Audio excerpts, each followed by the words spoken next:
ustedes juntamente porque lo que nos une es la palabra de Dios, lo que nos une es Cristo. Y aquí disfrutamos mucho esta casa, el poder compartir con todos ustedes. Gracias por acompañarnos y tomarse el tiempo. Y bueno, vamos a estudiar y vamos a compartir un poquito de lo que el Señor nos ha mostrado a través de su palabra. Les voy a pedir que pongan sus celulares en vibrador, así como el mío, para que no nos interrumpa, ¿no? Y bueno, pensando en este tema, yo me estaba acordando cuando mi esposa y yo éramos novios. ¿Dónde está mi esposa? Alza la mano que te conozca. Cuando éramos novios, ella y yo decíamos que nos complementábamos el uno al otro. Ya sabes, ¿no? Cuando andamos todos melosos y cursis, siempre decíamos lo mismo. Es que date cuenta, nos complementamos, somos hechos el uno para el otro y así. Pero en verdad notábamos que había cosas que yo no era capaz de hacer, las cuales ella sí tenía esa capacidad de hacer. Y viceversa, ¿no? Había cosas que yo sí era capaz de hacer y ella no. Por ejemplo, yo no tengo mucha creatividad en cuanto a diseño, colores, combinaciones, si se dan cuenta. Yo no tengo mucha capacidad en eso. Mi esposa es muy buena en cuanto a decoración y ese tipo de cosas. Por otro lado, yo soy bueno en la tecnología. Mi esposa como que batalla un poquito en esa parte, nada más un poquito. Ella es buena en el trato con las personas, sabe cómo comunicarse, cómo hablar a las personas. Yo soy medio brusco, por no decir medio bruto, cuando hablo con unas personas. ¿De qué te ríes, Kelsey? Yo soy bueno, por ejemplo, me considero que tengo capacidades en cuanto a la administración, por mis estudios, organización y todo eso, y mi esposa como que batalla un poquito en esa parte. También ella tiene mucha retención en cuanto a las cosas, cuando vamos a conferencias o lee un libro, ella se le queda todo. Yo soy una papa enterrada en eso, no se me queda nada, tengo mente de teflón, no sé qué pasa. Y quizá tú te sientas identificado, ¿no? A veces nos casamos o nos juntamos con una persona por esas situaciones, de que, oye, es que date cuenta, los dos juntos tenemos la capacidad de hacer más cosas. Quizá tú con tu pareja, con tu esposa, te puedas dar cuenta de eso mismo, ¿no? Conforme vamos conviviendo más a lo largo del tiempo, más nos dábamos cuenta que la unidad de nuestra relación nos hacía más fuertes. Que tenía mayor beneficio hacer las cosas juntos que hacerlas separados. Cuando tú quizá alguna situación la haces solo y dices, no puedo, y pierdes tiempo, pierdes dinero, pierdes esfuerzo y todo, y no, a veces ni lo logras, pero cuando lo haces con alguien más, pues quizá puedas llegar más rápido al punto el que quieres, ¿no? Y no solamente con la pareja, puede ser con tu hermano, puede ser con tus hijos, puede ser, estamos hablando de la unidad, y esto me traía mucho a la mente ver cómo Dios, de la misma forma, a nosotros como iglesia, nos llama a la unidad. A nosotros como iglesia nos ha llamado a vivir, a fortalecernos, a complementarnos en cada área de la vida espiritual o de la vida cristiana, y todo para gloria de Dios. O sea, tú y yo juntos complementándonos para la gloria de Él. No sé si recuerdas la sesión pasada que veíamos de Romanos capítulo 12, versos 1 y 2, hablábamos de la respuesta que tiene el hombre al considerar todas las misericordias de Dios. ¿Sí te acuerdas de esto? Veíamos 11 capítulos enteros donde Pablo nos hablaba de todo lo que Dios había hecho para nuestra vida, salvación, redención, justificación, todo lo que Dios había hecho para nuestra vida, lo vimos. Y en el capítulo 12, Pablo nos habla de que el hombre entonces tiene que dar una respuesta a todas esas misericordias que nos ha dado a través de su Hijo Jesucristo, lo cual nos lleva a dos asuntos. Primeramente, y lo tratamos la sesión pasada, nos lleva a una forma de vida en el Espíritu Santo que glorifique a Dios viviendo y entregándonos a Él en todos los aspectos de nuestra vida. O sea, la respuesta de eso es vivir para Él. Dice que vengamos a Él, nos presentemos ante Él como sacrificio vivo, santo y agradable a Dios con nuestro culto racional. Entonces tu respuesta es vivir completamente para Él en el poder del Espíritu Santo. Y en segundo lugar, nos lleva a considerar también nuestro comportamiento, nuestra actitud con nuestros hermanos, entre nosotros. ¿Sabes cuán importante es que la iglesia de Cristo viva en unidad, sabiendo que el propósito por el cual nosotros fuimos conformados como un cuerpo, como una unidad, es para mostrar a Cristo. ¿Habías pensado en eso quizá? Romanos 8:29 dice, porque a los que antes conoció, también los predestinó para ser hechos ¿cómo? Conforme a la imagen de Cristo. Este es nuestro propósito como iglesia, estar conformados y juntos, complementados para mostrar a Cristo. Tú y yo cuando vivimos y nos mostramos afuera deben de ver a Cristo en nosotros, en la unidad que tenemos los unos a los otros. Ahora, todos los creyentes somos parte de ese cuerpo y compartimos ese mismo propósito, vivir en unidad. Vivir en una unidad de tal forma que mostremos a Cristo. Pero ¿sabes qué? Aquí viene lo interesante. Pasa algo que no concuerda con nuestra naturaleza. Y es que precisamente es eso. La unidad va en contra de nuestra naturaleza. Mi vida egoísta rechaza el hecho de compartir. Mi vida egoísta rechaza el hecho de estirar la mano y darle a los demás.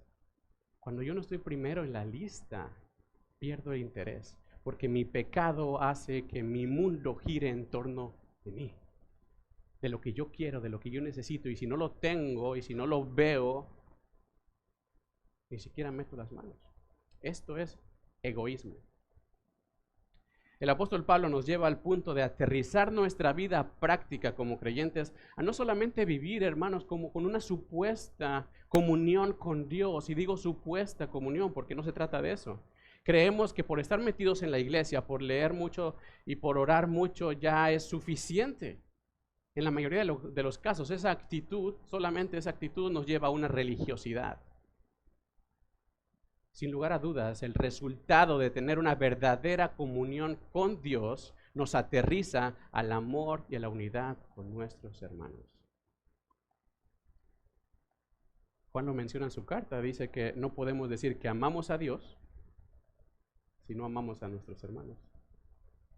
El apóstol Santiago dice que la verdadera religión pura y sin mancha es el tener cuidado de los huérfanos y las viudas. Se trata de dar. Se trata de despojarse, no solamente hacia mí, sino hacia afuera. El reflejo de mi vida como creyente se tiene que notar a mi alrededor, con ustedes, con mis hermanos. Y es que hay una palabra que me gusta mucho y me gusta usarla y me la repito todos los días, la cual es congruencia. Congruencia quiere decir que lo que digo se tiene que ver en lo que hago. Y precisamente ese es el tema que Pablo viene hablando en los siguientes versículos del capítulo 12 de Romanos, el cual te voy a pedir que busques en tu Biblia para que lo leamos juntos. Romanos capítulo 12, versos 3 al 8. Y te voy a pedir que te pongas de pie. Vas a estar sentado un buen rato. No quiero que te entumas. Romanos 12, versos del 3 al 8. Y leámoslo juntos. Yo tengo la Reina Valera aquí, si no lo tienes tú en esta versión. Bueno, te pido que me sigas. 12, 3 al 8.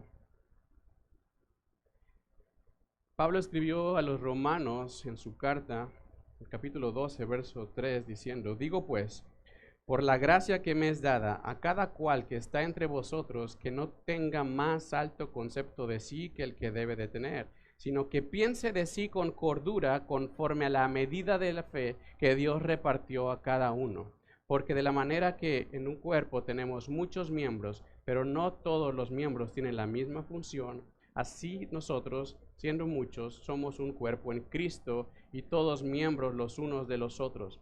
De manera que, teniendo diferentes dones, según la gracia que nos es dada, si el de profecía, úsese conforme a la medida de la fe, o si de servicio en servir, o el que enseña en la enseñanza, el que exhorta en la exhortación, el que reparte con liberalidad, el que preside con solicitud y el que hace misericordia con alegría. Cierra tus ojos y acompáñame en oración. Bendito Padre Celestial, te damos muchas gracias por la oportunidad que nos das de abrir tu palabra, de leerla, de estudiarla, comprenderla y todo esto para conocerte más. Somos tu iglesia, somos tu cuerpo. Tú nos has llamado a vivir en unidad, Señor, y necesitamos aprender cómo debe ser mi comportamiento también para con mis hermanos. Y todo esto para gloria tuya, Señor, para beneficio de tu iglesia, para gloria de tu nombre. Que Cristo sea exaltado, Padre, en nosotros. Que Cristo sea conocido, Señor, y glorificado a través de tu iglesia. Específicamente te pido por la promesa, la cual, Señor, tú nos has puesto aquí. Y el propósito es que tu nombre sea proclamado. Gracias, Señor, te doy en el nombre de Cristo Jesús. Amén. Toma tu lugar. Gracias. Te voy a pedir que vayas así en tu Biblia. Vamos a ir palabra por palabra, casi, coma y punto y todo. Y si te das cuenta, en el versículo 3, en el cual acabamos de empezar, Pablo introduce su argumento, primeramente mostrando su autoridad. Fíjate lo que dice el versículo 3. Por la gracia que me es dada. Y no está hablando aquí Pablo de la gracia que le salvó, ¿sí? No es la gracia de la salvación, sino más bien la gracia del apostolado. Si tú te vas a capítulo 1, verso 5, aquí dice cómo le fue concedida esa gracia apostólica al apóstol Pablo. Y como podemos verlo, Pablo basa lo que está a punto de decir, ¿sí?, de acuerdo a la autoridad apostólica que tiene. O sea, no es como si cualquier persona se parara aquí y empezara a decir su punto de vista, o lo que cree, o lo que piensa, o lo que él considera que es correcto. Pablo deja claro que no es de acuerdo a su humana reputación, a lo que él ha vivido a lo largo de su vida, sino a la completa sumisión de la gracia apostólica que Dios le otorgó. En otras palabras, hermanos, lo que está a punto de decir Pablo tiene peso divino. ¿Okay? Viene de parte de Dios y me encanta porque es un tema que repite muy constantemente a lo largo de las cartas del Nuevo Testamento, la unidad de la iglesia. Si tú lees Efesios, Colosenses, Gálatas, Corintios, Pedro, Juan, siempre están hablando de lo mismo. Únanse, vivan en esa unidad. Y es importante, y Pablo aquí se para con su autoridad apostólica y le comienza a hablar a la congregación. De acuerdo a esto, lo que escribe en el verso 3, nos damos cuenta que les está hablando a la congregación cuando le dice a cada cual que está entre vosotros. Pablo dirigía una carta a la iglesia que estaba en Roma, ¿sí? Y sabemos que en Roma había judíos y también había, ¿quiénes? Gentiles. En esa iglesia había esta división, por así decirlo, de judíos, de gentiles. Gentiles eran todos aquellos que no eran judíos, ¿ok? Judíos era el pueblo de Dios y gentiles somos todos los demás. Todo el resto son los gentiles y Pablo les habla a ellos, les escribe.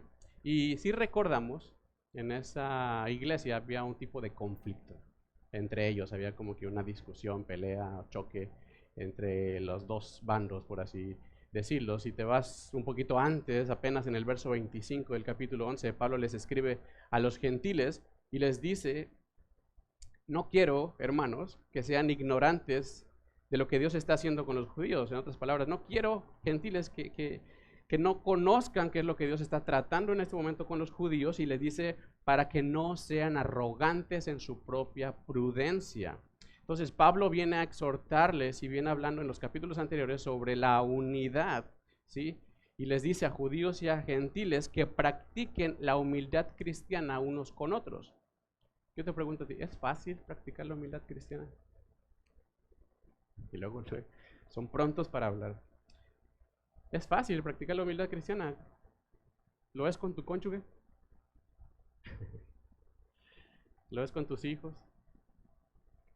Si hay algo, hermanos, que es difícil en la vida cristiana, es practicar la humildad los unos con los otros. Muy difícil. ¿Y sabes por qué? Porque todo radica en el pecado principal de nuestro corazón. Todo radica ahí, en el egoísmo. El egoísmo se refiere a que primero soy yo, después soy yo, y al final, ¿quién crees? Los demás ni siquiera aparecen en la lista. Como dicen acá, ni siquiera figuran en la lista, ¿sí? ¿Tienes algún problema con tu esposo o con tu esposa? Seguramente radica en el egoísmo de los dos. Ella puede decir, es que él no es cariñoso conmigo ni me cuida y por eso estoy molesta. Fíjate, tu felicidad radica en llenar tu vacío y sentirte satisfecha tú mismo primeramente. En eso radica tu felicidad, y como no lo encuentras ahí, te molestas. El hombre dice, es que ella no me respeta y no me atiende. Como hombre yo puedo decir, es que mi bienestar como hombre se forma a raíz de mis necesidades que estén satisfechas primeramente. Ponte a pensar, y todo esto desborda egoísmo por todos lados. Estamos hablando solamente del matrimonio, pero aplica para cualquier lado. Y nos cuesta, y Pablo, con autoridad apostólica, nos llama a la práctica de la humildad a cada uno de nosotros. Y fíjate cómo lo plantea, ¿sí? Pablo, que conocía el corazón soberbio y el corazón malvado del hombre, Pablo le dice que ninguno tenga más alto concepto de sí mismo que el que debe de tener. Y es que, siendo sinceros, es un problema grave en nuestra vida pecaminosa. Cada uno de nosotros nos consideramos de forma incorrecta en nuestra vida. Algunos tienen una estima demasiado alto y todos los demás lo tienen demasiado bajo. Y todo esto por el pecado en nuestra vida. En el momento en que fuimos desconectados de la presencia de Dios, en el momento en que entró el pecado en el hombre, ¿sí? Por el pecado de Adán, hemos vivido tú y yo sin brújula. No sabemos dónde está el norte realmente. Siempre andamos desubicados y por esto, en medio de la confusión, tratamos de llenarlo con una estima fuera de lugar. O sea, yo mismo trato de satisfacerme en mi vida diaria y esto lleva a mi estima, a mi persona fuera de lugar. Un concepto de mí fuera de lugar, y eso es lo que pasa en todos nosotros.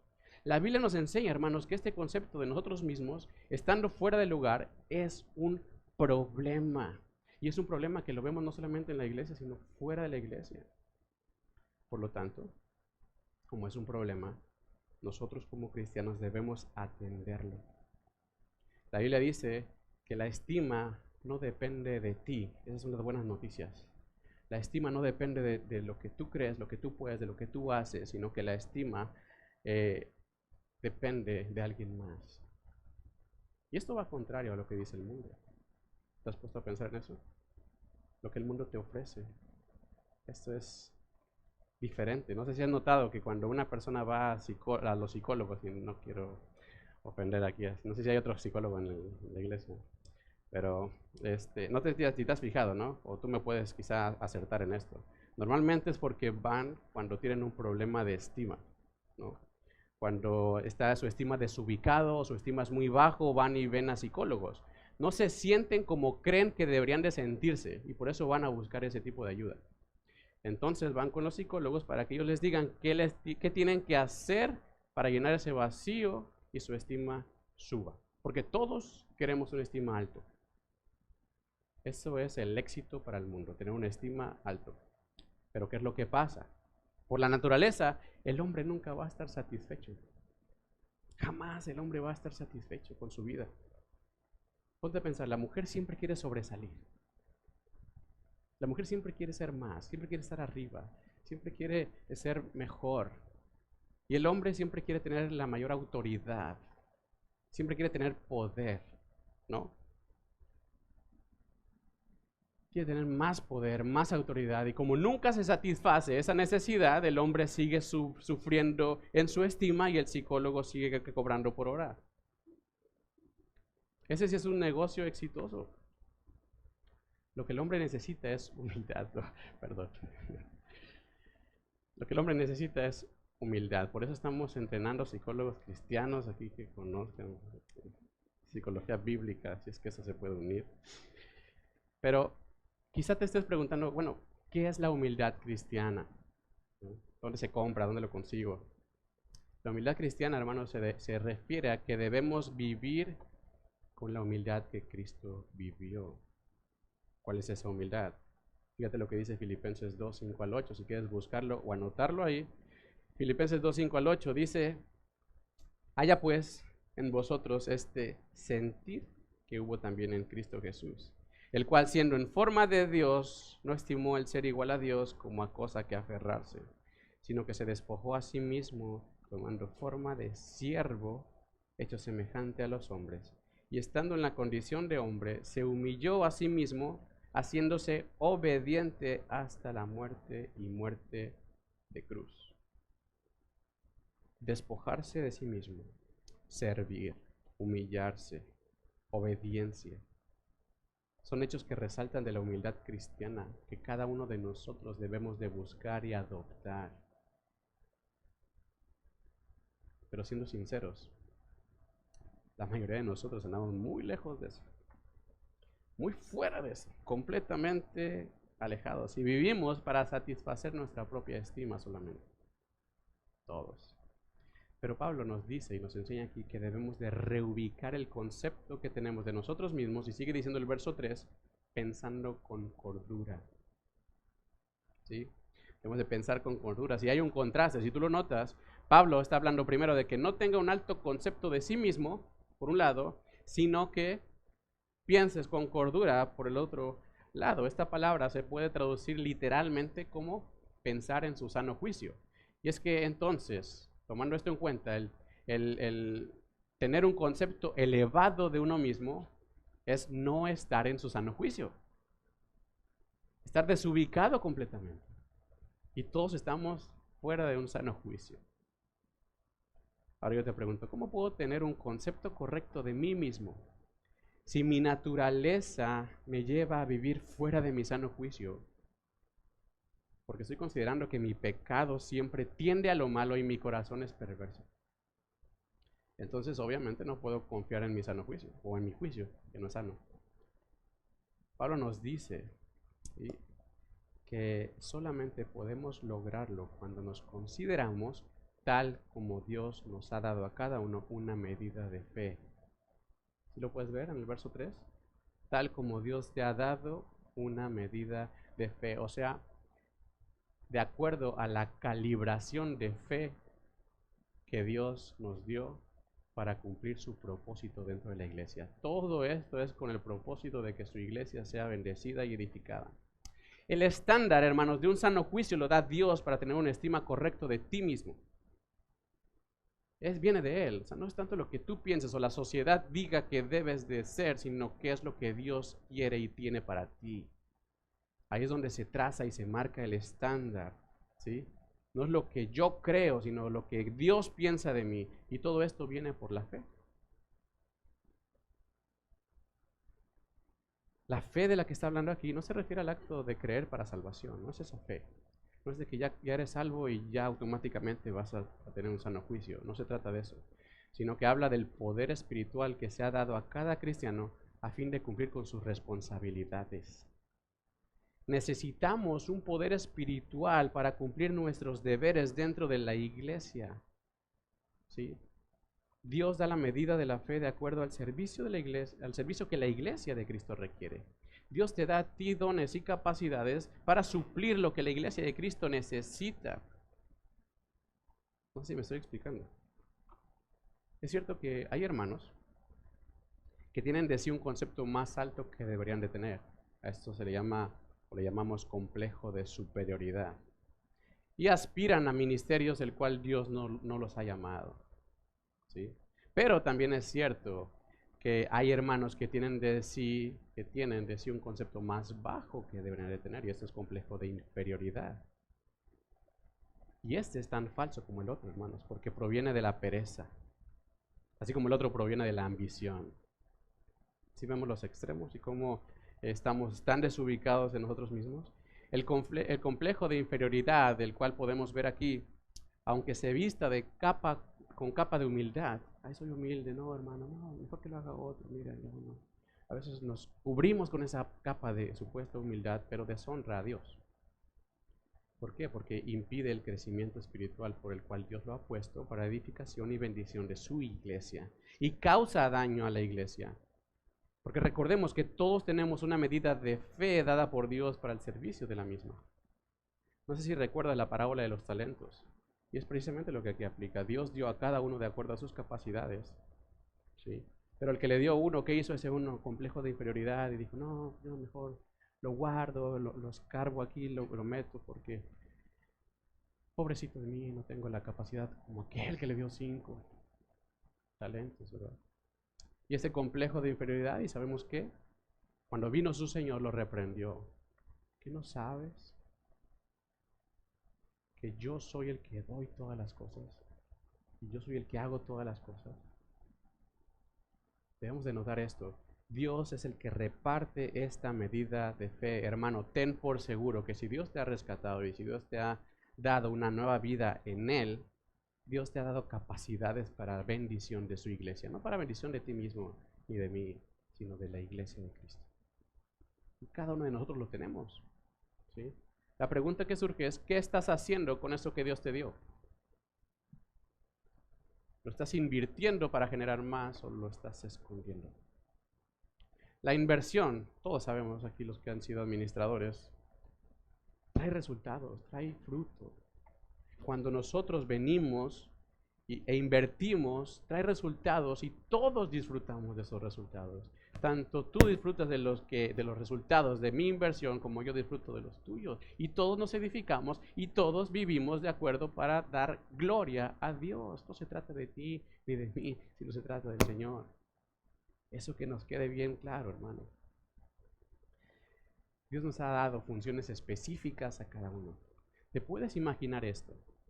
¿Qué pasaría si toda la iglesia viviera en unidad y tuviera un concepto correcto de sí mismo? ¿Te imaginas? Cuando no hay unidad y cuando andan con estimas altos o bajos, se afecta el desempeño de la iglesia. Se afecta el transcurso de la iglesia, el caminar de la iglesia y el crecimiento de la iglesia.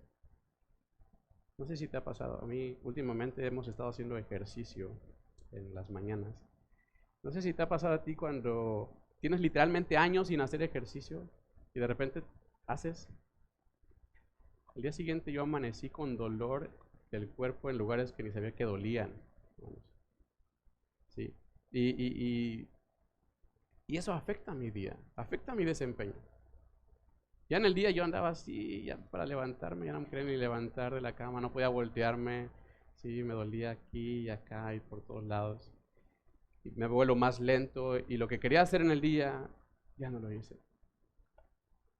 Cuando en tu cuerpo no hay unidad de bienestar, afecta en tu desempeño. Y el apóstol Pablo aquí compara la unidad de la iglesia con un cuerpo humano. Si te das cuenta en los versos 4 y 5, dice, porque de la manera que en un cuerpo tenemos muchos miembros, pero no todos los miembros tienen la misma función, así nosotros, siendo muchos, somos un cuerpo en Cristo, y todos miembros los unos de los otros.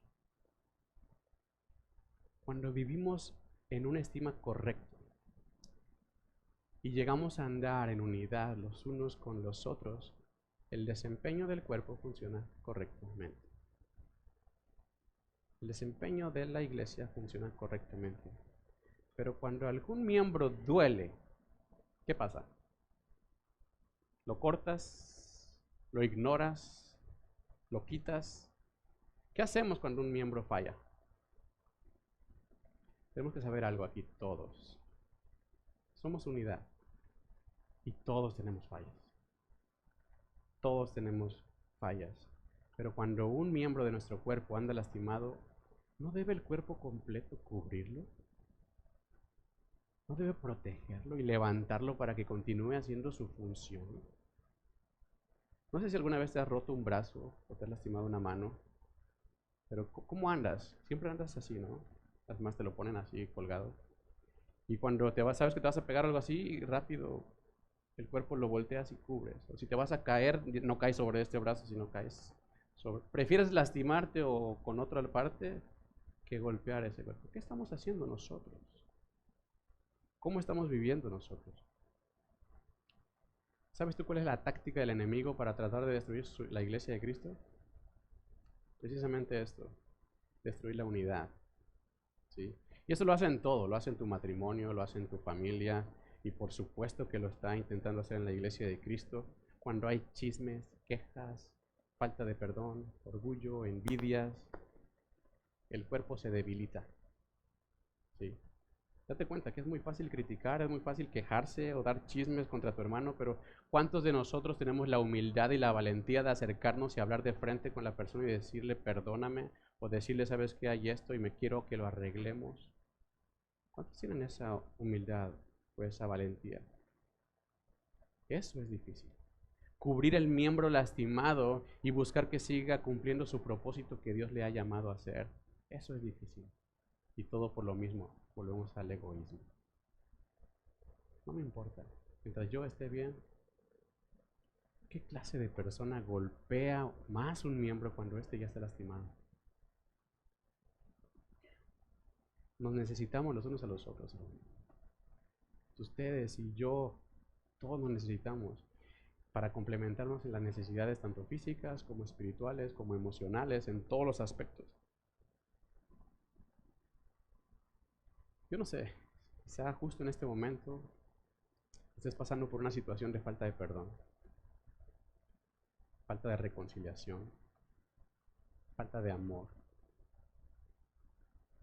A veces decimos, es que hermano, nomás no puedo amar a ese. Véalo, no, nomás no se me da amarlo. Tiene toda la cara que dicen, no me ames. Y así vivimos, así somos. Es que hace 10 años pasó algo y todavía no lo arreglamos y no puedo verlo. O sea, venimos a la iglesia, pero no le hablo. Hermano, ¿con qué corazón estamos viniendo a adorar a Dios? ¿Te has puesto a pensar? Cuando levantas tus manos y le cantas y cierras tus ojos, la primera cara que te aparece es la de esa persona. Precisamente por esto Pablo comenzó los versículos 1 y 2 del capítulo 12 diciendo que vengamos a Dios como un sacrificio. En otras palabras, muriendo a nosotros mismos, muriendo a nuestro orgullo, a nuestro ego, no teniendo una estima fuera del lugar, el cual alimenta mi altivez, sino sabiendo que es Dios el que me nivela en la humildad de Cristo para yo saber perdonar, reconciliarme y amar. Primera de Juan 4:8 dice, el que no ama no ha conocido a Dios, porque Dios es amor. Hoy es un buen día para perdonar, hermanos. Todos los días son un buen día para perdonar. Pero ¿por qué no comienzas hoy? Para pedir perdón, sabiendo que todos somos miembros los unos de los otros. Y así como Dios me perdona, perdonar. Así como Dios me fortalece, fortalecer. Así como Dios me anima, animar. Así como Dios me protege, proteger.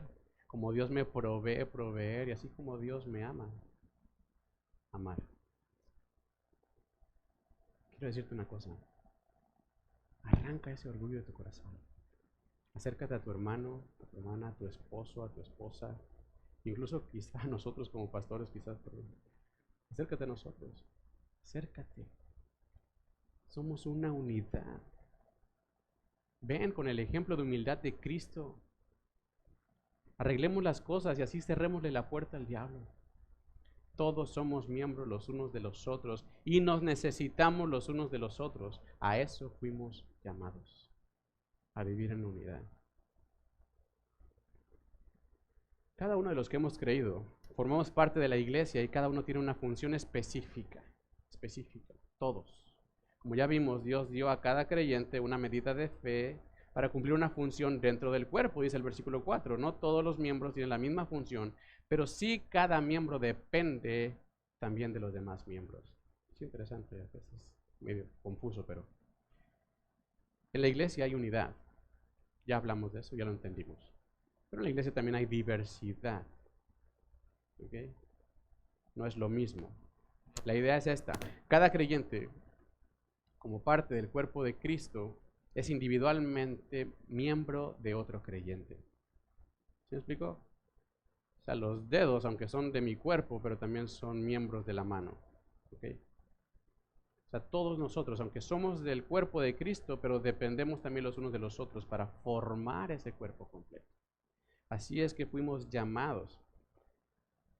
Pero todos somos diferentes y todos nos complementamos. Pablo lo muestra en los versículos 6 al 8, fíjate. De manera que teniendo diferentes dones según la gracia que nos es dada, si el de profecía, úsese conforme a la medida de la fe, o si de servicio en servir, o el que enseña en la enseñanza, el que exhorta en la exhortación, el que reparte con liberalidad, el que preside con solicitud y el que hace misericordia, hágalo con alegría. Dios revela su gracia de manera diferente a diferentes personas repartiendo diferentes dones. Quizá tú no tienes los mismos dones que yo. Quizás tú no te pares aquí a hablar o a enseñar, pero muy seguramente tú tienes dones que yo no tengo. Pero todos nos complementamos y tenemos un fin específico, que es que la iglesia sea bendecida y que Cristo sea exaltado. Debemos de notar que todos los dones de los cuales habla Pablo pertenecen a la misma clase. ¿Cuál es esta clase? Fíjate en el verso 6, dice que son dados por gracia, según la gracia que nos es dada. Sin embargo, cada uno difiere en su función, pero todos son para bendición y beneficio de la iglesia. El enfoque, al final de cuentas, y ya viéndolo en panorama completo, el enfoque es glorificar a Dios. Y esto va para todos los que desempeñamos una función dentro de la iglesia. ¿Hacia dónde estás enfocando tú la gloria de lo que desempeñas en tu ministerio? De lo que haces aquí, ¿hacia dónde va? Los que enseñan, los que sirven, los que exhortan, ¿hacia dónde dirigimos la gloria? ¿Hacia dónde va lo que hacemos? La iglesia de Roma estaba pasando por este problema. La falta de unidad y un ministerio mal enfocado. ¿Sí? Ellos estaban haciendo las cosas por sí mismos, porque tenían un concepto de sí mal ubicado y lo hacían para su propio ego, su propia gloria. ¿Sí? Estaban trabajando, pero no lo hacían de la forma correcta. Y aquí radica la exhortación de Pablo en los versos 6 al 8, si te das cuenta. Primeramente, Pablo habla de la profecía.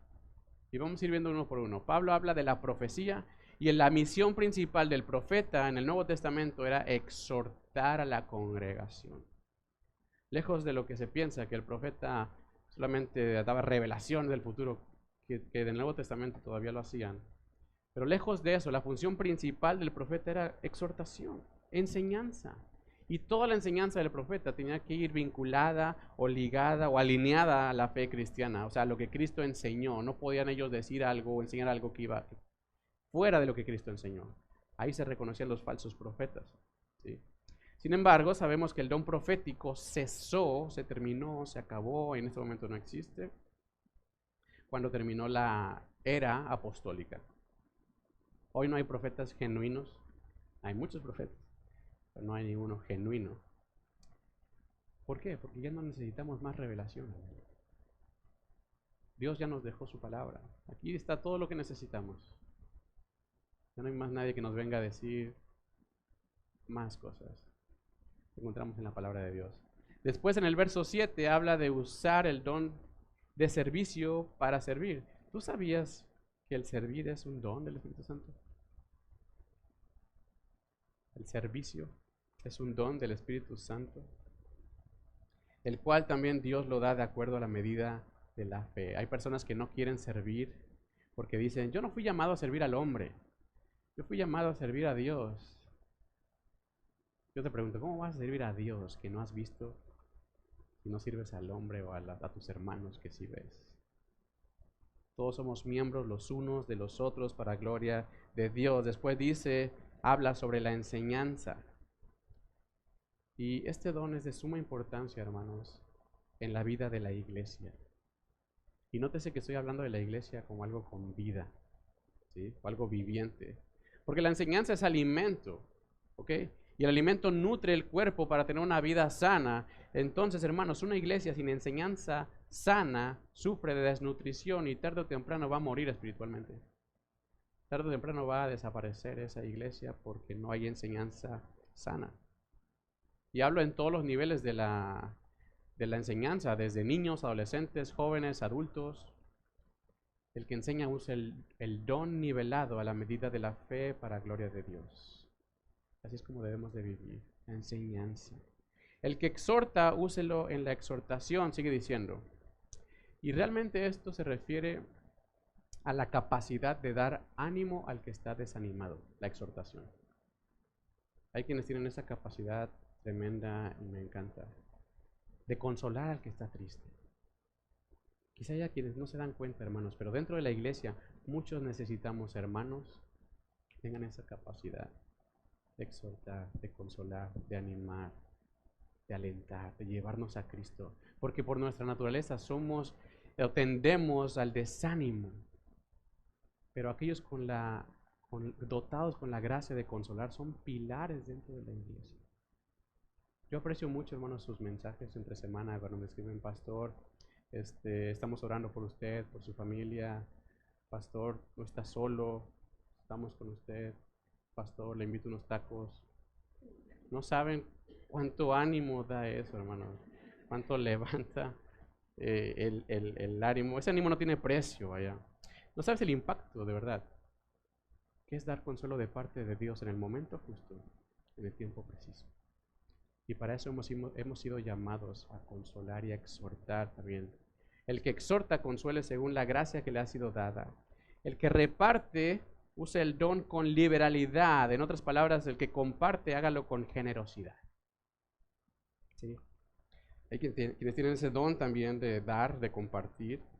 Y este don, hermanos, requiere tanto abrir la mano como abrir el corazón. También. Los creyentes usan este don para compartir bienes materiales con hermanos que necesitan. Hay muchos hermanos que tienen necesidad. ¿Sí? Y debemos de ser generosos. Quiero que busques en tu Biblia, rapidito así nada más, que dice 1 de Juan 3, 17 y 18 respecto a este don.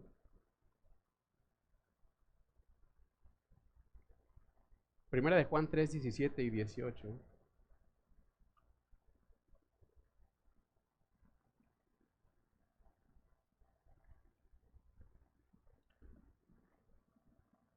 Juan escribe en su carta diciendo, pero el que tiene bienes de este mundo y ve a su hermano tener necesidad y cierra contra él su corazón, ¿cómo mora el amor de Dios en él? Verso 18. Estoy en 1 de Juan 3, 18.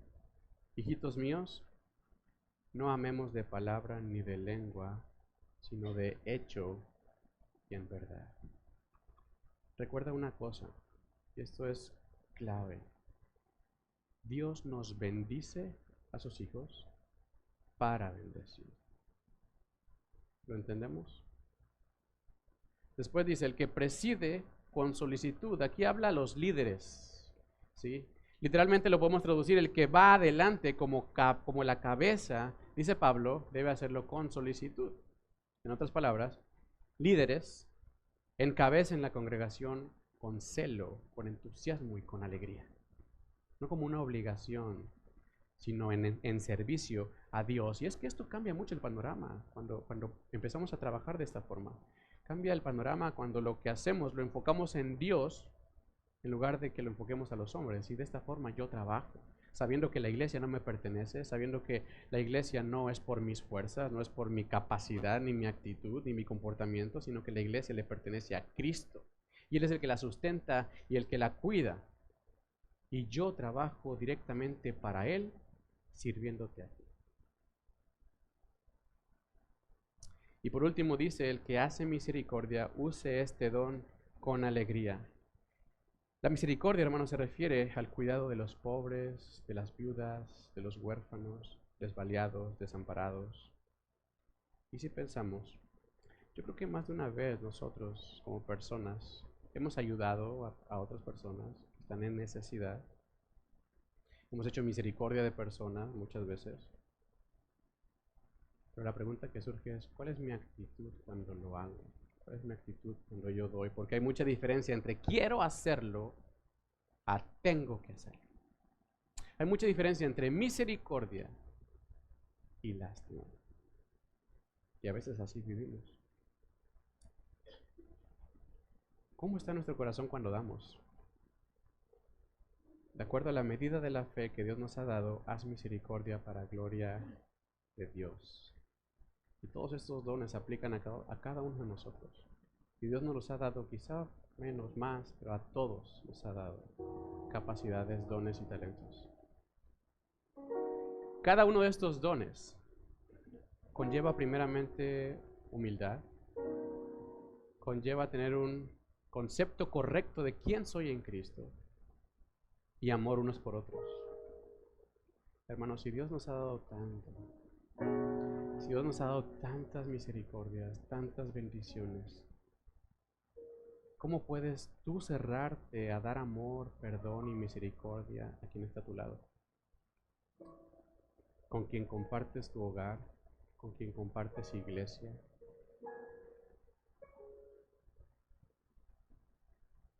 Es que usted no sabe lo que me hizo este hombre, pastor. O esta mujer, pastor. Quizá no lo sé. Pero sabes una cosa, sí sé lo que tú y yo le hicimos a Dios. Y aún así Él nos perdonó, nos justificó, nos salvó. Y siendo sus enemigos, nos hizo parte de su familia. Todo esto a través de Jesucristo. Ponte de pie.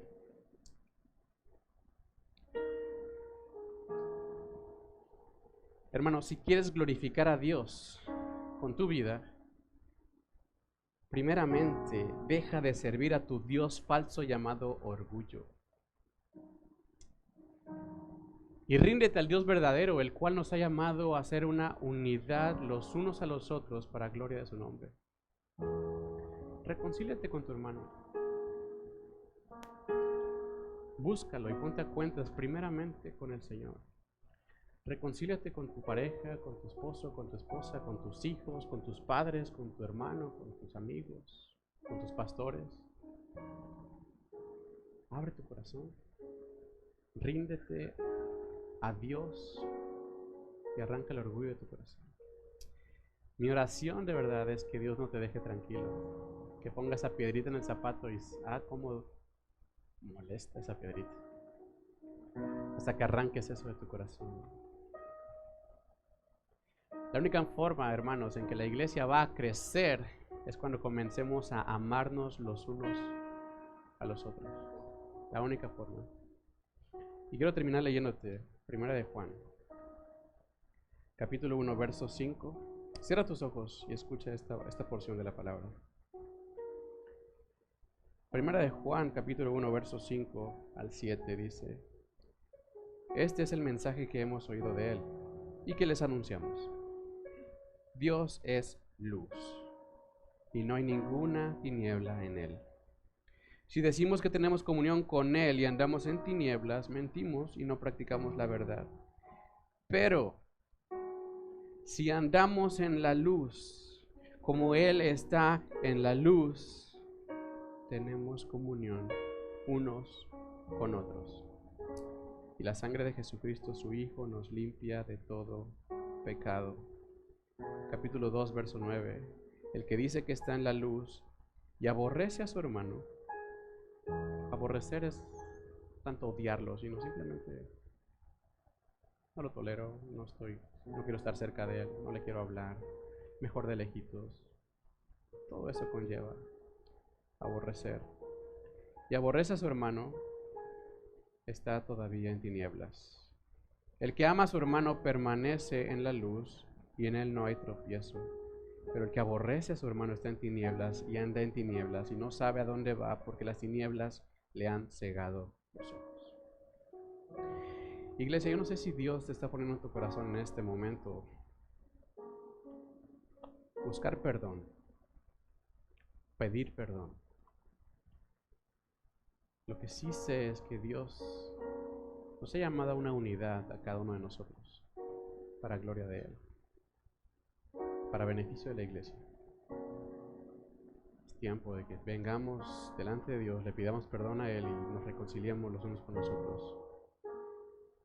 No tengas ese estima mal ubicado, arráncalo de tu corazón y ven con la humildad de Cristo, el cual siendo Dios no estimó el ser igual a Dios como cosa que aferrarse, sino que se despojó, se arrancó y se humilló. ¿Quiénes somos nosotros para seguir viviendo en orgullo?